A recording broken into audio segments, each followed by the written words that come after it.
of Writers Week. I mean, that's why we're here, right? Because of you guys. So a couple of shout outs before we get to hear from student presenters today. First, tech crew, right? Everybody in the tech crew, round of applause. Chiming in, you'll be able to hear me or see me if it wasn't for tech crew. Next, boosters, make sure you go say thank you to your parents when you go home, because if it wasn't for the boosters, we would not be able to do this. And then finally, big thank you to, I know they don't want us to do this, but I'm going to do it anyway, Mr. Anderson and Mrs. Ank for all the hard work that they put into this.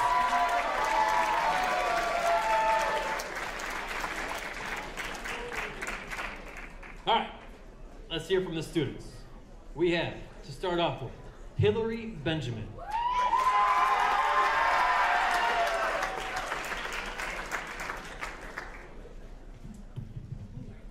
Hello, how are you?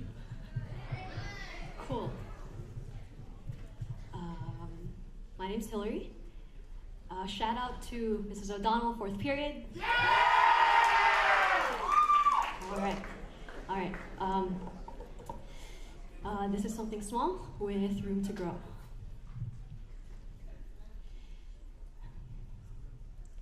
His father was a Cherokee, and his mother was no better.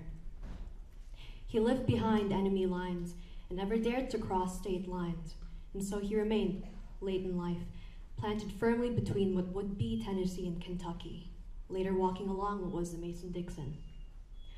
Mulatto, mestizo, zambo, no te entiendo, he was a jump backwards, un salto atrás. Undefined by God and law and damned by Castellanos, Ibarra y Magon only wished. He used to pretend it was the heat that melted him and made him this way, mixing the colors all wrong, blurring the lines on his skin. When he was supposed to be negro, supposed to be moreno, supposed to be rojo, he was beaten with a stick and told that evil was the devil covered in mud. He was a mud with spots of white, un salta atrás. It wasn't just his blood, but the air and land as well that banded together and stole the breath from him. Dryness on his tongue, grit under his feet. He woke to suns that flayed and fell asleep to stifling silences, dreaming of the Nado Zulizivskigi, the day when the frog would eat the sun and let the moon feed. It was a day that would never come, he knew, not where he was. Where he was, everything but the moon was feeding. It took 6 inches of sun to his rock. When he awoke, like he had every morning, it was only but a peeking sliver. This was the silence he liked to talk to, the kind of silence he could breathe in. At a 1/2 inch of light, he'd be out the door, and for 3 inches more, he'd walk among the brush. To his left was where his father's family slept, and to his right, his mother's. It was too hot for him to say, hello, my father's brother, hello, my father's brother's son. It was simply too hot, and so he kept walking on these mornings. He'd look down during the last 1.5 inches, knowing he had arrived by the burning on his neck and the heat of the ground. Then he sat. Under the sun and on his rock, he dreamed to be remade. Unmelted and remastered, his skin sinking into its right form. Every day he sat still, fixated on the heat, never speaking, and let himself sink. Until one day, there was a croak. There was a croak. Then another croak. He opened his eyes. It was a little frog at the foot of his rock. Thank you.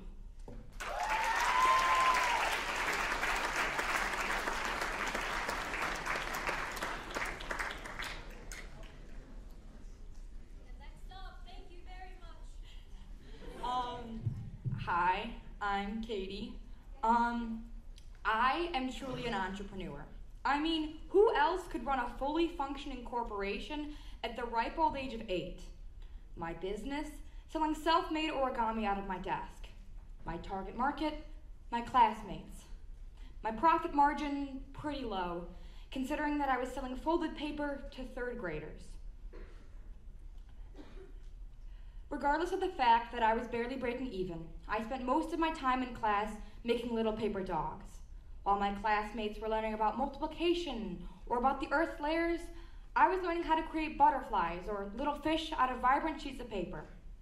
Now, this might paint me as someone who veered away from the STEM fields and was drawn to the creative process.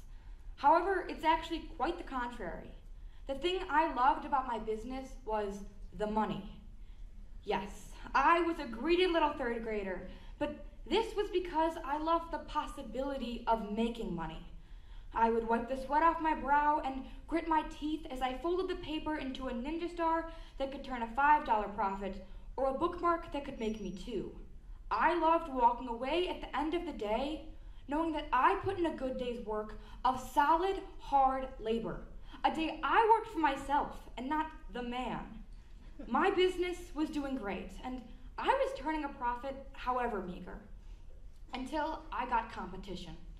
He strutted in with perfectly made ninja stars and expertly crafted tanks, tailored to the primary market of guys in our class. Out of stress, I tried to output more product to make more money, but instead, I got caught repeatedly by my teacher. It got to the point where the parent-teacher conference centered more around my little swans than my reading grade, which was plummeting as I spent more and more time in class folding paper. Alas, I failed, and in a last-minute desperate attempt to edge out my competition, I diversified my product. However, I ended up spreading myself too thin and forgetting some of the original origami I had learned. My business was starting to cause me more stress than my weak third grade body could handle, and I was caving as my profits steadily declined. I was now officially behind in class and my competition. I was a failure, and my opportunities were starting to look bleak as I was debating filing for bankruptcy. Would a bank take an 8-year-old seriously? By December, I was 8 years old, $20 in debt, and with dwindling career opportunities because I didn't even know how to multiply fractions. I decided to shut down my business and started dragging out my inevitable demise. In the moment, it was sad for me to do this. My livelihood seemed as flimsy as the paper I was folding.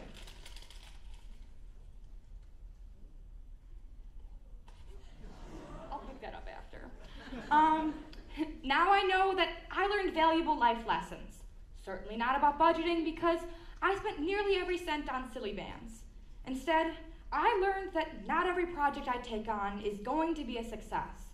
This seems bleak, or that I'm willing to accept failure. However, sometimes it's okay to quit or throw in the towel. I know that there are bigger and brighter things waiting for me in the horizon that I can dedicate my time to. I ended up dedicating my time at first to catching up in class, and then I dedicated it to other business endeavors. Whether it was selling macaroons or insurance policies, I learned that I might not have come up with the world-changing business that could make me $1,000, but I know it's out there. When I was 8 years old, I didn't have a plan for my future, and I sure don't have one now. But that's okay, because I still have plenty of life to live until I get there.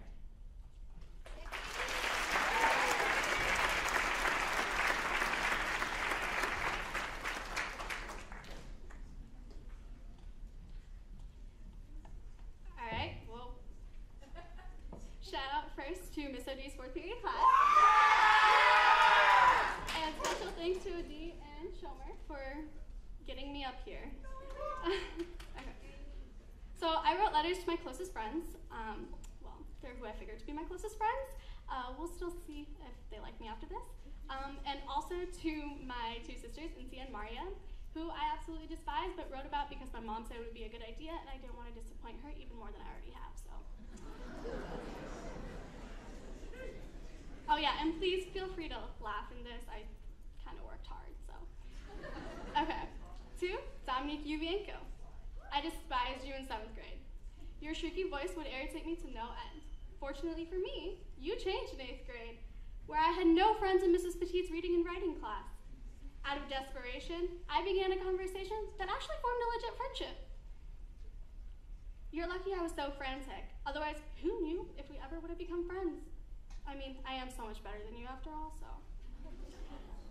After all, who would argue with you about whether or not Chris Evans was actually hot, or who the hell would you annoy about your obsession with the band 1975 and Zed?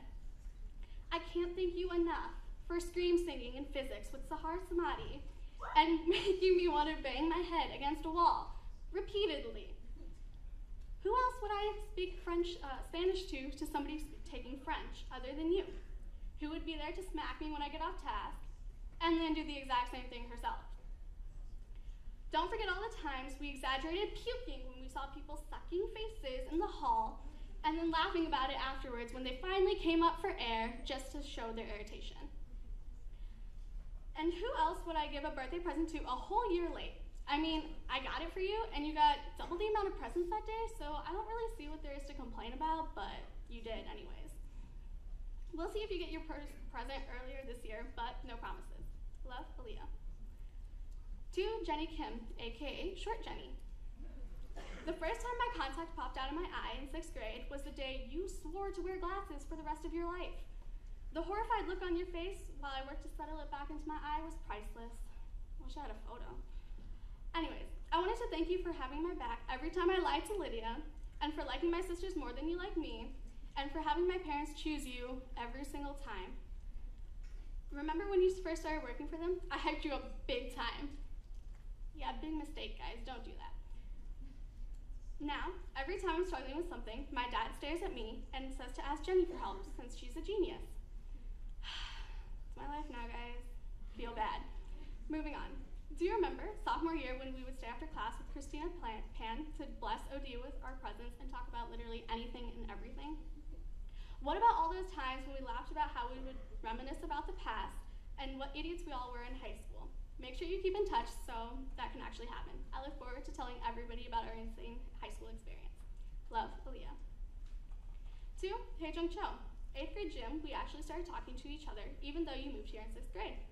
Well, that's what no friends in a class will do to you. And I'm kind of sensing a pattern now. I'm kind of friendless. Anyways, that year I discovered how much a person can laugh at nothing. Remember that time when we were in 7th grade music class and Junie Baek was the new student? The way you and Jenny wondered if she was Korean and wouldn't stop whispering about it? The way I went up to her and point blank asked, by any chance, are you Korean?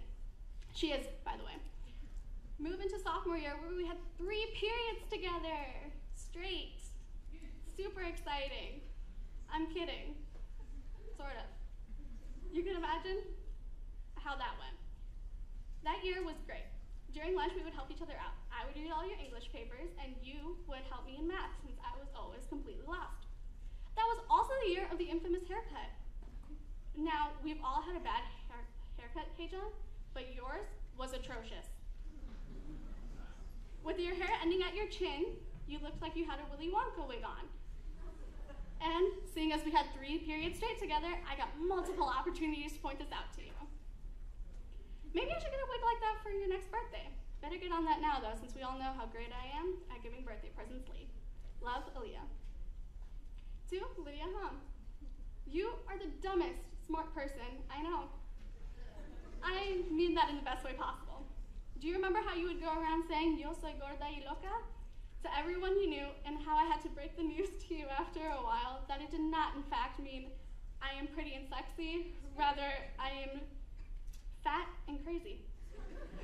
And the new name Heather, where you said I looked more like a Heather versus an Aaliyah. I don't even know what an Aaliyah looks like. Do you recall 8th grade when I revealed I was moving to Texas because my dad got a job there, and let you believe it for a year?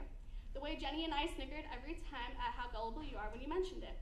Or the time I convinced you my parents changed my name when I was a year old because nobody could pronounce it, and it was originally Aaliyah Horalea. What about when you repaid these jokes with one of your own? The secret admirer note in my locker freshman year, how you and my older sister, Insia, composed love notes to sneak into my locker and tried to make me believe someone in my math class might actually have a crush on me. Because, you know, I'm gorgeous, guys.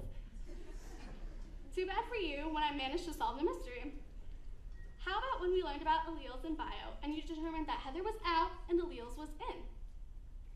Fast forward to junior year gym when you declare your ambition to move to Alaska. Yes, Alaska, guys. The way I attempted to talk some sense into you, but to no avail, because you have a hella thick skull. I'm terrified if that plan is still there, Lydia, and I sincerely hope you didn't apply to college there. Otherwise, Jenny and I might have to tie you to a chair and keep you here. Love, Leah. 2, my younger sister, Maria. Mars Spice! I know you adore it when I call you that. And yeah, please don't stop me when we get home because I have a very low pain tolerance, and you like to point that out to me every single time. And Mom says I'm mean. Favoritism, I tell you. After all, you know you're her favorite when you continuously stole my seat, and Mom would always make me find another one when I complained. Let's move on to your introduction to anime, more specifically Naruto. Do you recall some of the beginning episodes when Sasuke died? Yeah, it was sad, but Mars, you took it to a whole new level. You sobbed for days in random spurts, refusing to watch the series further, unable to fathom his death.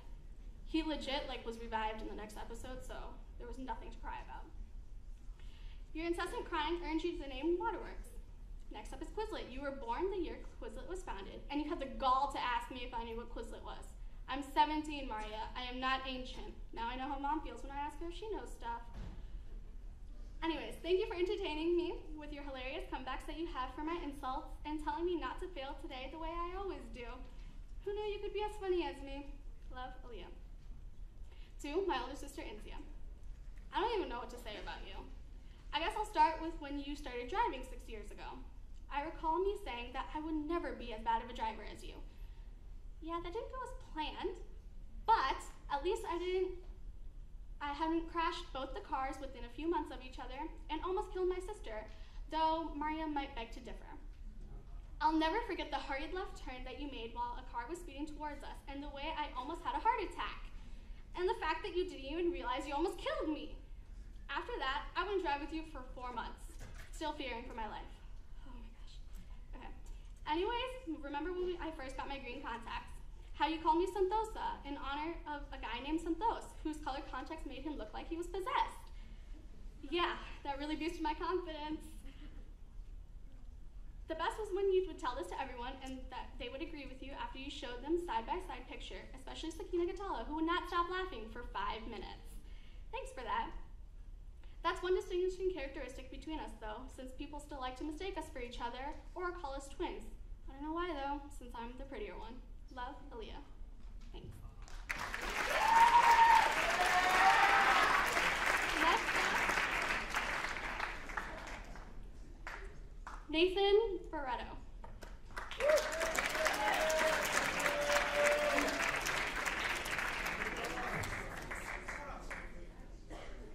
Hi, I'm Nathan, and my piece is composed of 2 separate poems. This first poem is called Memorial Day Tribute. The first, last, and in between. Every death is a burden. Deceased plants in the winter snow, words full of deepening sorrow, and tragedy too dreadful for discussion. A colorful patch lined their garments, a red, blue, and white badge of unity. Respect, courage, and freedom. For this they fought, for this they served, for this we are free, but for this they are gone. Yet a day marked for each can be a light for remembrance, to honor every single one that once showed courageous intentions, once were full of life. So look not to the future, but instead at the distant past. Give it thanks to every fallen soldier that makes Memorial Day last. Thank you.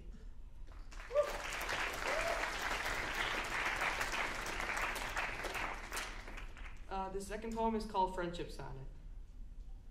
Was he not present through all the trouble, a helping hand amidst the fallen rubble? And forlorn were you when he appeared, a gruff person to avoid, as so you feared. Yet he was humble and strong when need be, so to stay intact was your maiden decree. In fact, you were sworn together through oath, yet foolish it seemed until you read what you wrote. As the days passed and soon became weeks, a bonding of 2 was reaching its peak. And with every moment came a certain sensation, an immaculate surprise, a sense of elation. So when you departed in your attempts to endeavor, you pictured a friendship and began to remember.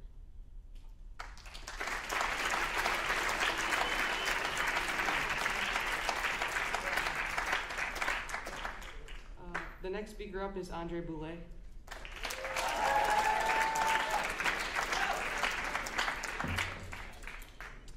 Hello.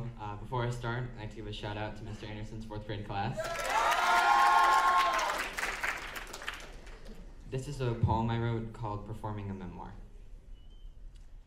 Something I've learned from my short time on this blue-green marble is that life is an amazing thing. Life would be different on Mars or any other planet. But here, on this unimportant, colorful rock floating through space, we can be conscious and move and breathe in air and run under a blue canvas with white flecks. We can also love and feel for people, our brain prompting our lines and clasping onto a steering wheel of thought. Another thing I've learned is that you don't fully appreciate something until it's gone. The smiling leaves that appear and change their colors through the seasons, the chubby, soaring clouds of summer, and the cold, blanketing sky sheets of winter.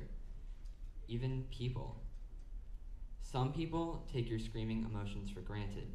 Some grant you loving emotions. Others leave a profound impact on you and all your individual feelings.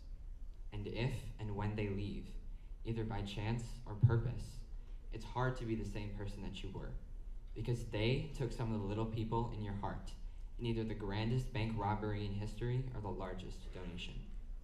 You don't know if you've been changed for the better or worse. All you know is that they've changed you.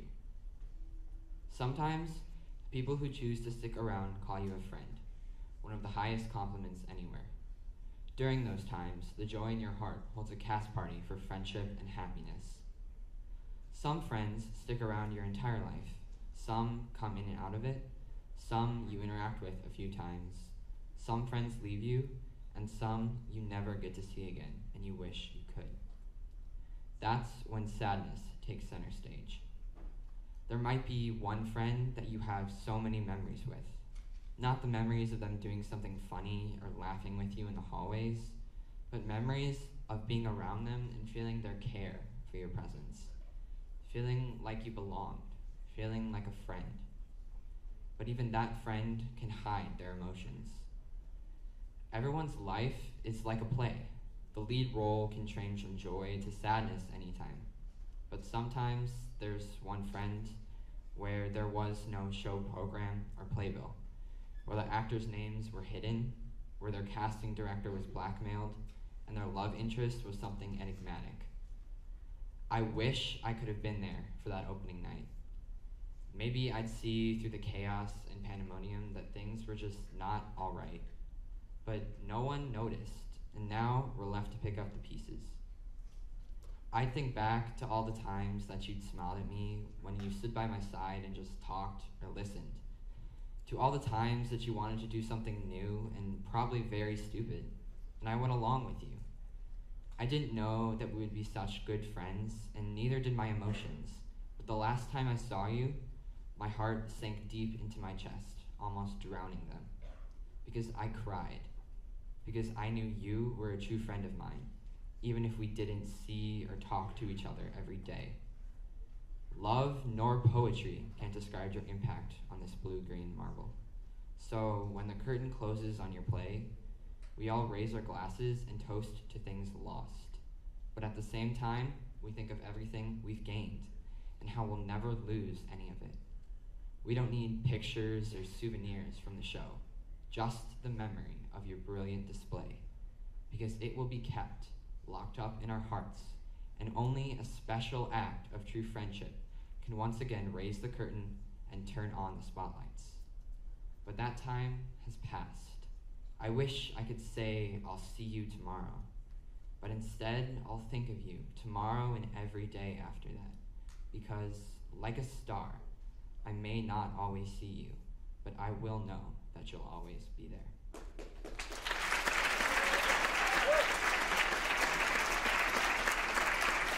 Next up is Claire Arias Kim.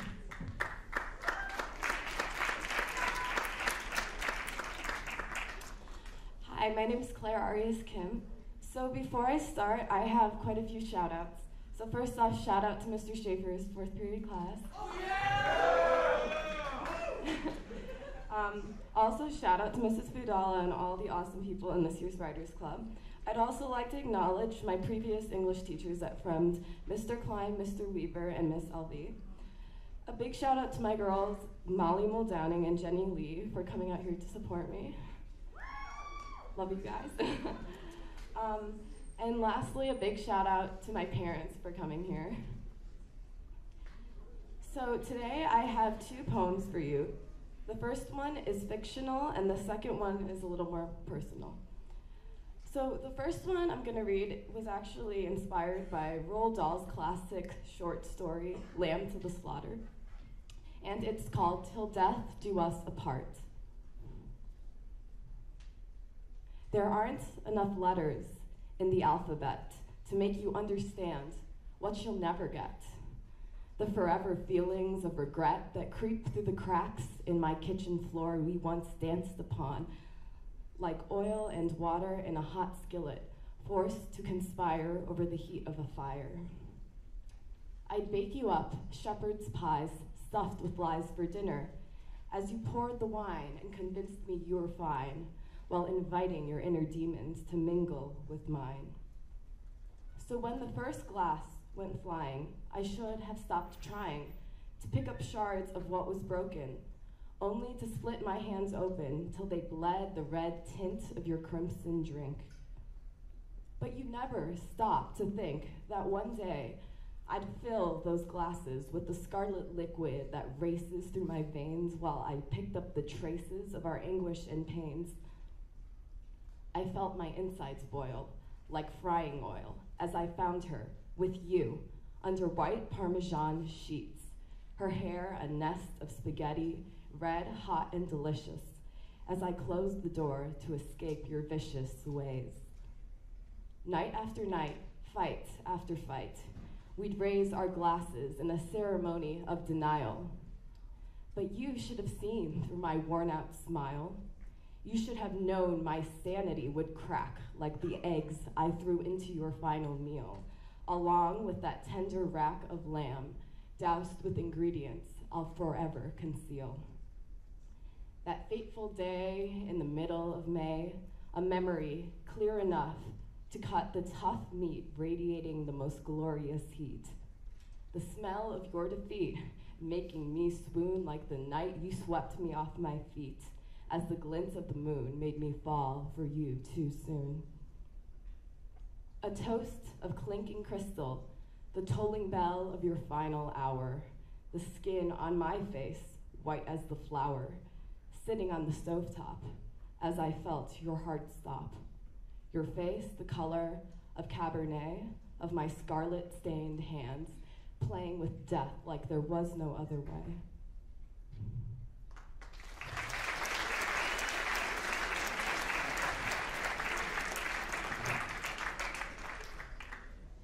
So this is my second poem, and it's called Tell Me You Hate Me.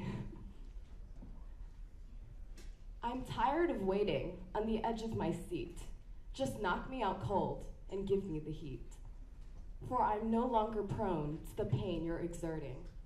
It's come to the point where I'm used to hurting. I feel our ties split the way day breaks with dawn. The war should have ended, and it's time to move on. So save me the trouble of trying to repair something that's broken and no longer there. Now I know I sound callous, a heart made of steel, but still I'm just human, present and real. Because while fighting the currents, I've started to wonder why you're on the surface and I'm 20 feet under. So have it your way, I've raised my white flag. You'll laugh while I'm drowning and watch as I gag. Just do me a favor, spare me some grief. Only in truth will I find relief.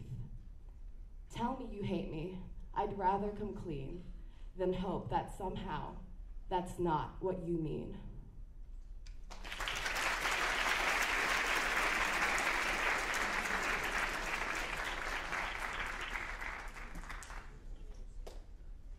Let's hear it again for these presenters this hour. That's great.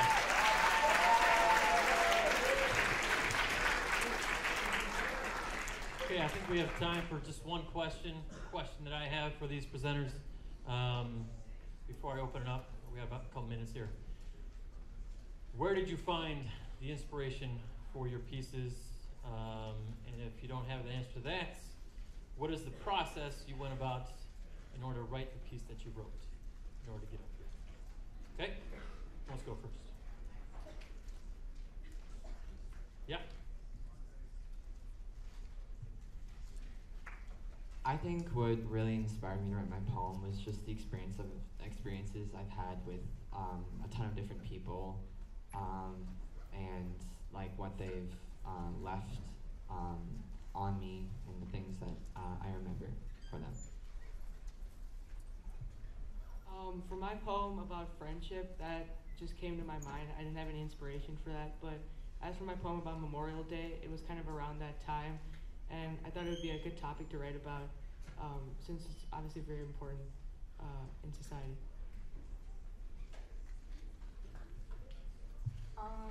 Mine, I just felt like it had to be told. No. I felt like I wanted to talk about a failure rather than like a success, because a lot of people come on here and they're like, yeah, I succeeded and everything. But I thought it'd be like funnier to talk about a failure. Honestly, it was because OD and Shomer just told me to like do it, and my friends are kind of insane, so they kind of pushed me to. History class. Obviously my first one from the story by Roald Dahl, and also I've always liked writing poetry and sometimes horror stories, so that was my way of kind of mixing those two things together. And the second poem I read was from a personal experience.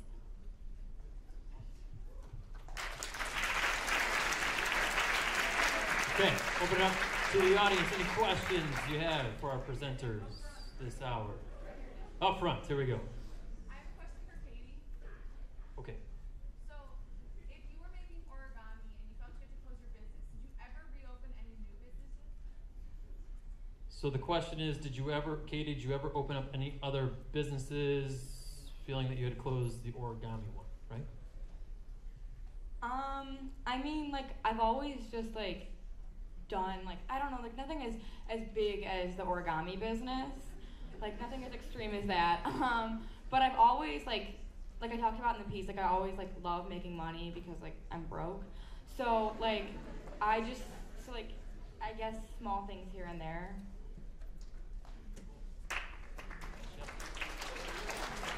Yeah. Katie, I bought a origami crane a while ago for $3, and you never gave it to me. She has one made for you, Luke, just in case you want that one. That'll work?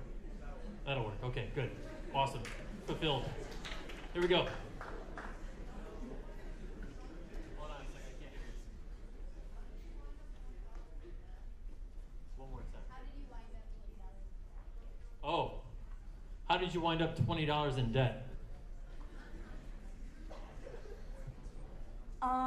Well, I borrowed money from someone that I probably shouldn't have, my parents. And I had invested too much in my business, and it was just going under, and I couldn't make out that money, you know? One more.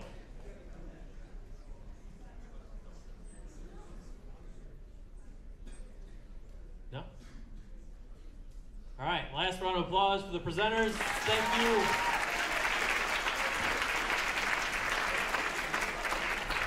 Have a great week. See you back tomorrow.